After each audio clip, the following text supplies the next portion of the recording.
Morning बच्चों, welcome to my channel.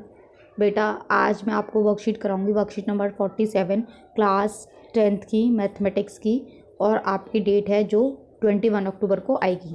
ठीक है। Problem based on tangent to a circle, ये हम पहले भी पढ़ रहे थे, उसी को हम कंटिन्यू करेंगे। चलिए लेट्स रिकॉल कर लेते हैं। Number of tangent from A point on the circle, कितना? ये 1 टेंजेंट। ठीक है। The tangent touches the circle eight, कहाँ पे किस पॉइंट पे टच करता है उसको क्या कहते हैं बेटा? हम पॉइंट ऑफ कॉन्टैक्ट। ठीक है, आप खुद लिख लीजिएगा। The length of tangent from the point outside the circle, जो आउटसाइड ऑफ द सर्कल जो ये टेंजेंट होते हैं ये क्या होते हैं? इक्वल होते हैं। ये तो हमने बहुत बार कर लिया। ठीक है, चलिए एग्जाम्पल 1 कर लेते हैं। बेटा एग्जाम्पल 1 में देखिए क्या दिया है आपको। पीसी दे रखा है 28 है, और आपको क्या प्रूफ करना है इसमें?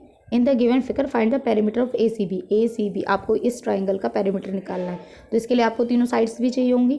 तो इसके लिए देखिए हम क्या करेंगे, आपको ये यहाँ से ये चीज़ ध्यान रखनी है कि ये वाला टेंजेंट सी पी किसके बराबर हो जाएगा? सी क्यू के बराबर। और ये भी टेंजेंट है पॉइंट से। ठीक है, तो ए पी किसके बराबर हो जाएगा? ए आर के बराबर। Q P B Q equal हो जाएगा क्यू आर के। तो देखिए यहाँ पे ये वही सब लिखा हुआ है। P A is equal to A R, P A is equal to A R, Q B is equal to Q R, sorry B R. ठीक है, ये हो गया। इसके बाद P C is equal to Q C, P C is equal to Q C हो गया। इसके बाद हमें पी सी कितना दिया हुआ है? 28 दिया हुआ है। तो पी सी को मैं क्या लिख सकती हूँ? पी ए प्लस ए सी लिख सकती हूँ। तो P A plus A C is equal to कितना हो जाएगा? 28। अब हमारा जो पी ए है वो किसके बराबर है? ए आर के बराबर है। तो ए आर लिख दिया। A R plus A C is equal to 28 हो गया। सेम ऐसे हम इससे यहाँ करेंगे Q B plus B C. ठीक है, क्यू बी की जगह मैं क्या लिख सकती हूँ यहाँ से? B R. तो V R plus B C is equal to 28। दोनों को हम ऐड करेंगे तो 28/28 प्लस 56 आ जाएगा। और ये आपका आ जाएगा ए आर बी आर। क्या हो जाएगा बेटा आपका? ए आर बी आर आपका हो जाएगा ए बी। इसकी जगह हम रख देंगे ए बी। तो A B plus A C plus B C, ये पूरा आपका ट्राइंगल हो गया। ट्राइंगल का पेरीमीटर हो गया। ये कितना हुआ? 56। चलिए क्वेश्चन नंबर एग्जाम्पल नंबर 2 भी कर लेते हैं। इजी आप समझ सकते हैं, पर फिर भी मैं जल्दी से समझा देती हूँ। इसमें देखिए आपको क्या प्रूव करना है? सी ई डी ये वाला और ये वाला जो एंगल है ये सप्लीमेंट्री है। सप्लीमेंट्री एंगल वो होते हैं जिनका सम 180 होता है।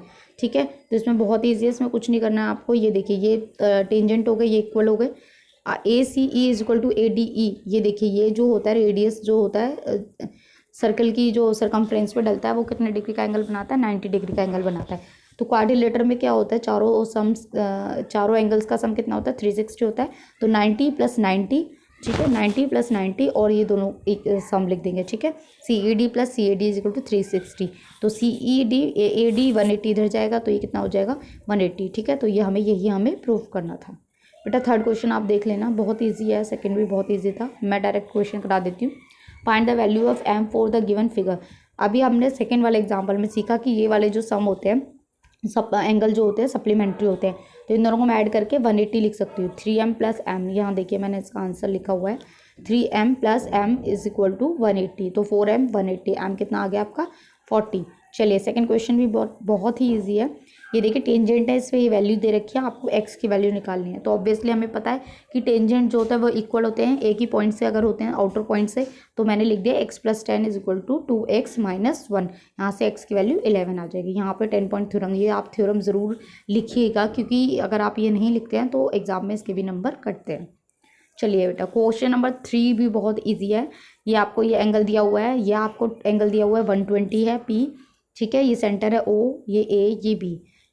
तो पी ए जो है आपका पी ए, एंड ये पिक्चर नहीं दी है, ये पिक्चर मैंने ही बनाई है। ठीक है, थर्ड में शायद पिक्चर, हाँ थर्ड में मैंने ही पिक्चर बनाई है। ये थर्ड में आपको बनानी पड़ेगी, आप अपने हिसाब से नए नेमिंग दे सकते हैं इसको। ठीक है बेटा, तो पी ए और पी बी क्या हो गए? टेंजेंट हो गए, तो ये इक्वल हो गए। अब ये इक्वल हो गए तो आपको 2√3 ये हैं, ये शो करना है। तो हम सबसे पहले क्या करेंगे? ये जो ओ बी और ओ ए है ये परपेंडिकुलर है। परपेंडिकुलर है थ्योरम 10.1 के हिसाब से। ठीक है, अब परपेंडिकुलर है, अब ये इसको हमने यहाँ से परपेंडिकुलर डाला तो ये इसको एंगल को कितने 2 हिस्सों में डिवाइड करेगा। 120 है, तो कितने कितने हो जाएंगे? Half of 60। बेटा ये अब हमारा राइट एंगल बन गए, 2 राइट एंगल बन गए। अब आपकी मर्जी, आप ऊपर वाला राइट एंगल लो, नीचे वाला राइट एंगल लो। मैंने नीचे वाला लिया है POB। ठीक है, POB। अब इसमें देखिए, इसमें हम लगाएंगे 10, ट्रिग्नोमेट्री यूज़ करेंगे। तो 10 थीटा लेंगे बेटा। 10 थीटा हमारा होता है परपेंडिकुलर अपॉन में बेस।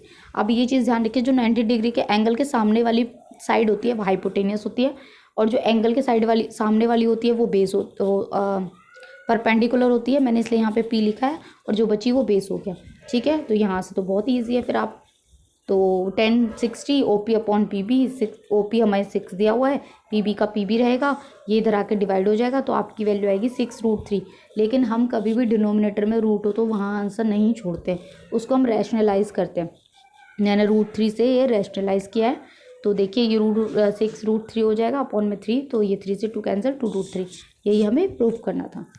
अब देखिए क्वेश्चन नंबर 4 में बेटा आपको पिक्चर ही बनानी है, उसमें दी नहीं है कि एक ट्राइंगल है और वो एक सर्कल को टच कर रहा है, ठीक है। तो आपको क्या प्रूफ करना है कि जो ये वाला जो ट्राइंगल है ना, इसका जो पेरीमीटर है, मतलब ये जो DQ है इसका हाफ है, ठीक है, जो DQ है इस पेरीमीटर का हाफ है।